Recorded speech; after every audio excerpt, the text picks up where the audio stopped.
Bonjour Greg Monetti, Bonjour à vous. bienvenue dans la matinale info de RCJ. Vous avez donc décidé de relever le gant face à Éric Ciotti, candidat sortant dans la première circonscription des Alpes-Maritimes, dans votre ville de Nice, et qui se représente, Éric Ciotti, cette fois-ci, avec le soutien du Rassemblement national. Vous aviez déjà affronté Éric Ciotti lors des législatives de 2022. Il avait d'ailleurs été réélu. Qu'est-ce qui, Greg Monetti, vous a décidé à repartir au combat aujourd'hui? Est-ce que c'est Christian Estrosi, le maire de Nice, ancien LR qui a rejoint le parti présidentiel, qui vous a encouragé? Vous êtes l'un de ses adjoints à la mairie de Nice. Christian Estrosi m'encourage naturellement, mais ce qui m'a décidé, c'est moi-même. Partant du postulat qu'il n'était possible de laisser une élection dont les seules propositions étaient l'extrême gauche ou l'extrême droite, qu'il y avait, et c'est certain, des centaines et des centaines de Niçoises et de Niçois qui pouvaient se retrouver sur le prisme des valeurs.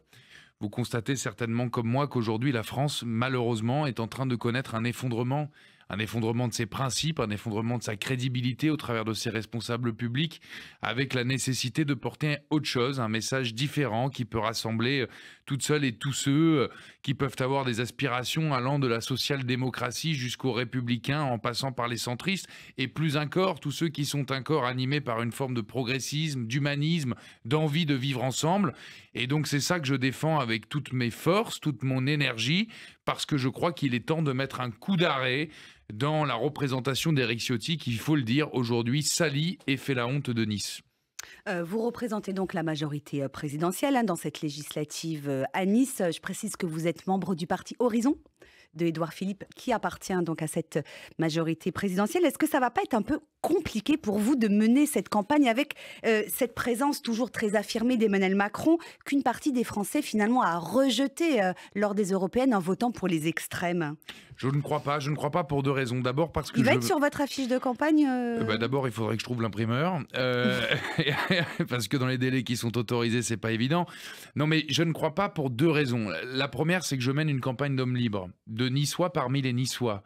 Et tout ce qui compte, c'est de sillonner les 28 quartiers à la rencontre de chacune et de chacun pour éveiller les cœurs et susciter l'émotion qui fait aussi une élection. Et la deuxième raison, je ne crois pas parce que je crois qu'il faut aujourd'hui se remettre en question. Et vous savez quoi, je vais le dire avec beaucoup de franchise, on a merdé. C'est pas fou de dire quand ça. vous dites on? On a merdé. Je veux dire, l'enseignement des élections européennes, il est clair. Moi, je l'ai entendu, 5 sur 5. Les Français sont pas contents. Ils sont en colère. Ils ne sont pas satisfaits aujourd'hui par la politique publique qui est menée, par la manière dont elle est menée. Là, vous parlez du niveau national C'est ou fondé de ou votre pas, ville de Nice? Ouais. parce qu'il y a À des Nice avancées aussi. qui sont concrètes. Mais si vous voulez qu'on porte un message de rassemblement, il faut d'abord entendre ce qui a été exprimé. Alors justement, que vous disent vos électeurs niçois qui ont voté Rassemblement Qu'il national? faut mettre un virage, qu'aujourd'hui, très concrètement, la façon dont la politique est représentée avec un nombre de personnalités qui, il faut le dire, et Éric Ciotti en est le parfait symbole. Ça fait 17 ans qu'il est élu député, 110 propositions de loi, 0 voté, qu'il n'a rien ramené, permis aucune progression, aucune évolution, aucun changement.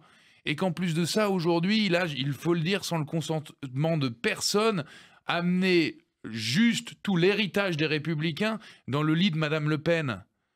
C'est inacceptable. Et donc ce combat, je le mène avec toute ma force, mais pour ça, il faut se remettre en question.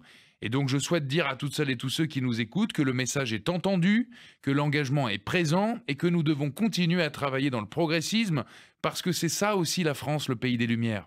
Alors, on va aborder rapidement 2-3 points de votre programme, Greg Monetti. Mais auparavant, dans cette première circonscription, pour le premier tour des législatives, il y aura donc vous, majorité présidentielle, et Éric Ciotti, LR, allié avec le Rassemblement national, mais aussi un candidat LR, et puis un candidat du Nouveau Front populaire qui est membre de la France insoumise. Contre qui allez-vous vous battre en priorité pour ce premier tour? Est-ce que c'est Éric Ciotti dont vous avez dit qu'en ralliant le RN, il faisait honte à votre ville de Nice? Non, je vais me battre contre tout le monde. Mais en même temps, je veux rassembler tout le monde. Moi, je fais une campagne avec un gilet pare-balles contre deux extrêmes. Je me dois d'assumer mes convictions, d'assumer ma position avec une certaine forme de détermination.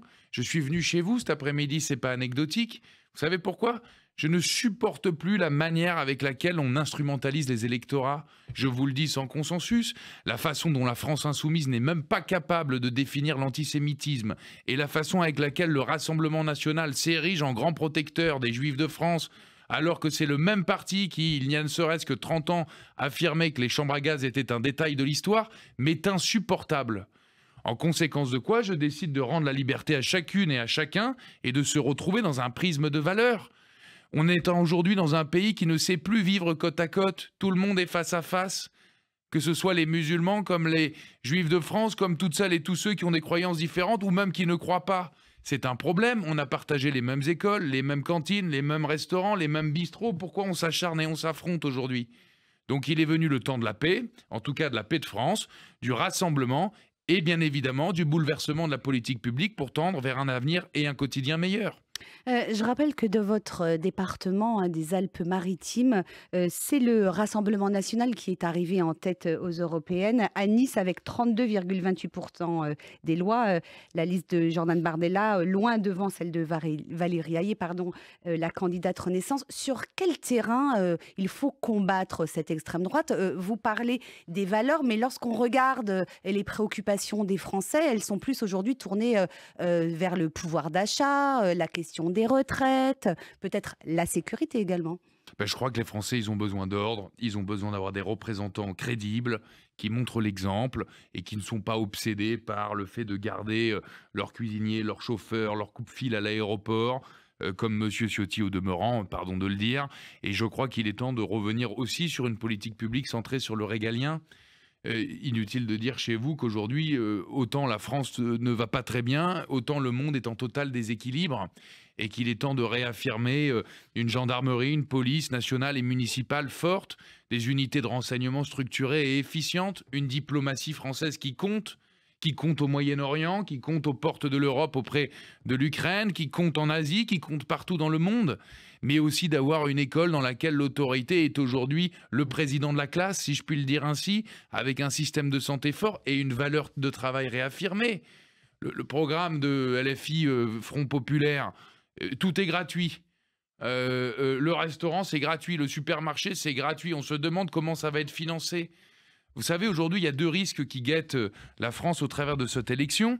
La banqueroute, le dépôt de bilan, parce qu'en rajoutant naturellement 100 à 150 milliards de nouvelles mesures pour les deux extrêmes, c'est infinançable et tout s'effondre. Et la bourse le montre aujourd'hui.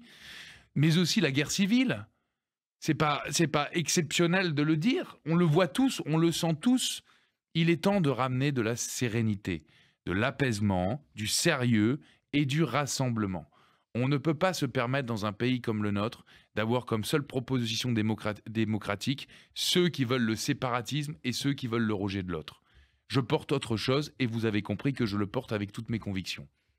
Alors j'ai sous les yeux votre profession de foi, hein, qui détaille un peu votre programme de candidat à ces législatives, au premier tour de ces législatives à Nice. Quels en sont les points forts? Le paragraphe qui est le plus fourni, c'est celui qui concerne la sécurité et la justice, tolérance zéro pour les voyous, point d'exclamation, écrivez-vous. Est-ce que quelque part, c'est pas reconnaître que les différents gouvernements qui se sont succédés depuis 2017, ils ont failli finalement de ce côté-là?